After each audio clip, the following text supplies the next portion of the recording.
Hello guys, આજે આપણે બનાવશું એકદમ વરસાદમાં કડકડિયા ભજીયા. ખૂબ જ ટેસ્ટી એવા લાગે છે. શરૂ વરસાદે ખાઓ, ચા સાથે, સોસ સાથે, લીલી ચટણી સાથે, લીલા મરચાં સાથે, ડુંગળી સાથે ખૂબ જ ટેસ્ટી એવા લાગે છે. જો આ રીતના આપણે મકાઈના ભજીયા રેડી કરેલા છે. તેના માટે આપણે 2 મોટી મકાઈ લઈ લીધી છે આખી. તેને આ રીતના દાણા કાઢી લેવાના છે, સીણી લેવાની છે. જો તમારે ગ્રેટરથી ગ્રેટ કરવી હોય તો પણ કરી શકો છો, ખમણીથી ખમણવી તો ખમણી શકો છો. આ રીતના આપણે અત્યારે ચાકાથી દાણા કાઢી લીધેલા છે. જો એક મકાઈના આપણે દાણા ઓલરેડી કાઢેલા છે અને એક મકાઈના હું તમને બતાવી રહી છું. આ રીતના આપણે દાણા કાઢી શકીએ છીએ.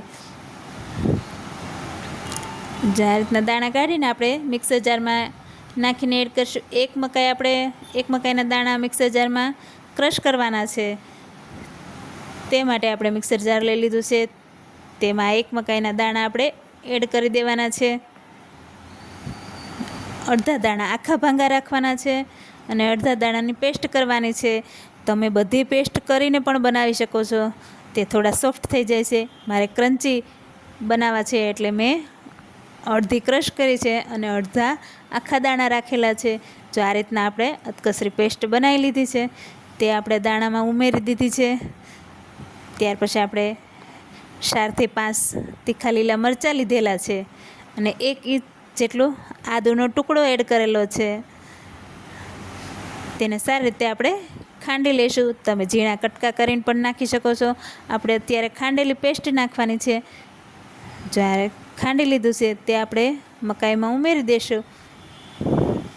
પેસ્ટ 1 ચમચી 1.5 ચમચી જેટલી પેસ્ટ ઉમેરેલી છે. સૂકા મસાલા કરશું. 1 ચમચી લાલ મરચું, અડધી ચમચી હળદર, 1 ચમચી ધાણા જીરું, 1 ચમચી ગરમ મસાલો અને લીલા ધાણા આપણે ઝીણા કટ કરેલા છે તે ઉમેરેલા છે. સ્વાદ મુજબ મીઠું નાખેલું છે. થોડું મીઠું વધારે નાખશો તો સ્વીટ કોર્ન હોય એટલે આપણે મીઠું વધારે પ્રમાણમાં નહીં થઈ જાય, એટલા માટે થોડું મીઠું વધારે એડ કરેલું છે. 1 ચમચી જીરું નાખેલું છે. થોડો અજમો નાખેલો છે, અડધી ચમચી જેટલો. અને 1 વાટકો આપણે ચણાનો લોટ નાખેલો છે અને અડધો વાટકો ચોખાનો લોટ નાખેલો છે. ચોખાનો લોટ આપણે વધારે જરૂર પડશે તો નાખશું. કોઈ પાણી નથી નાખવાનું, આપણે એમ જ લોટ બાંધીશું. તમે જોઈ શકો છો આપણે પાણી એડ કર્યા વગરનો લોટ બંધાઈ જશે. તમને એવું લાગે તો બેટર થોડુંક ઢીલું છે તો આપણે થોડું ચોખાનો લોટ થોડો વધારે ઉમેરશું. એટલે આપણે પોણા વાટકા જેટલો ચોખાનો લોટ એડ કરેલો છે. જો આ રીતના આપણે બધું મિશ્રણ રેડી કરી લેશું. મિક્સ થઈ જાય, સારી રીતે મિક્સ કરી લેવાનું છે. તમારે ભજીયાનો કોઈ શેપ આપવો હોય તો આપી શકો છો. લંબગોળ, ગોળ કોઈ પણ શેપ તમે આપી શકો છો. આપણે કોઈ શેપ નથી આપ્યો. આ જ રીતે આપણે તમે જોઈ શકો છો. આ રીતે આપણે હાથમાં લઈને તેલ આપણે ગરમ થઈ ગયું છે. તમે જોઈ શકો છો તેલમાં નાખ્યા ભેગું ઉપર આવી ગયું છે. તો એ રીતના આપણે તેલ આવી જાય એટલે આપણે એમાં ભજીયા ઉમેરતા જઈશું. કોઈ શેપ નથી આપ્યો, આપણે એમ જ બનાવી લીધા છે ભજીયા. તેલમાં પાડતા જઈએ છીએ. એ રીતના સરળ અને ઝટપટ બને એવા ક્રિસ્પી ભજીયા આપણે મકાઈના રેડી કરીએ છીએ. જો આ રીતના આપણે ક્રિસ્પી થઈ ગયા છે. ઉપરથી ક્રિસ્પી હોય, અંદરથી સોફ્ટ હોય અને અમુક દાણો અંદર ખાવામાં મોઢામાં આવે દાણો તો ખૂબ જ ટેસ્ટી લાગે છે.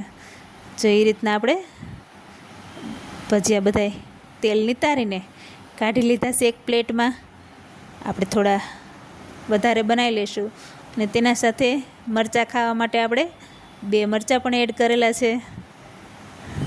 તો સાથે નાખી દેશે તો તળાઈ જશે. એ રીતના આપણે મરચાં એડ કરેલા હતા. તો આપણા ભજીયા રેડી થઈ ગયા છે. સર્વ કરી લીધા છે એક પ્લેટમાં. તમે એકવાર જરૂર બનાવજો. ડુંગળી ન ખાતા હોય કે તમે ડુંગળી ખાતા હોય તો ડુંગળી પણ ઝીણી કટ કરીને નાખી શકો છો. જો કેટલા ક્રન્ચી છે આપણા ભજીયા અને અંદરથી સોફ્ટ, ઉપરથી ક્રન્ચી. જો તમને મારા વિડીયો ગમતા હોય તો લાઈક, શેર અને સબસ્ક્રાઈબ કરજો. ગરમ ગરમ છે. જો આ રીતના કેટલા અંદરથી દાણા દેખાય છે, ખૂબ જ ટેસ્ટી લાગે છે. તે પણ ચડી ગયા હોય અને ઉપરથી ક્રિસ્પી લાગે છે. Thank you.